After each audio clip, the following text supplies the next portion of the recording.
Hello అండి, welcome back to my channel. ఈరోజు మన గార్డెన్లో ఒక చిన్న హార్వెస్ట్, అదే అండి స్ట్రాబెర్రీ గువావా. నా దగ్గర 3 వెరైటీస్ ఆఫ్ గువావా ఉంది. ఒకటేమో మనకి నాటు వెరైటీ విత్ వైట్ ఫ్లెష్ ఉంటుంది. ఇంకోటేమో థాయ్ గువావా. థాయ్ గువావాలో సీడ్స్ తక్కువ, ఫ్లెష్ క్రంచీగా ఉంటుంది. ఇది స్ట్రాబెర్రీ గువావా. ఈ గువావా ట్రాపికల్ వెదర్లో బాగా పెరుగుతుందండి.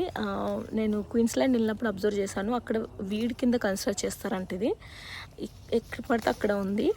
బట్ ఇవి మనకి షాప్స్లో మాత్రం దొరకవు. ఇవి ఎక్సాటిక్ ప్లాంట్స్ కింద, ఎక్సాటిక్ ఫ్రూట్స్ కింద వస్తాయి.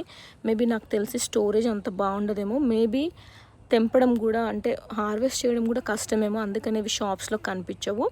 బట్ టేస్ట్ మాత్రం అమోఘం అనమాట. ఎలా అంటే strawberry mixed with guava flavour అలా ఉంది. అంటే స్ట్రాబెర్రీలో మనకి పుల్లగా తీయగా ఉంటుంది కదా, అలానే కొంచెం గువావా టెక్స్చర్ మిక్స్ అయింది. చాలా చాలా బాగుంది.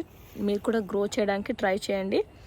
ఓకే అండి, మళ్ళీ నెక్స్ట్ హార్వెస్ట్లో మళ్ళీ కలుద్దాం. అప్పటి వరకు బాయ్.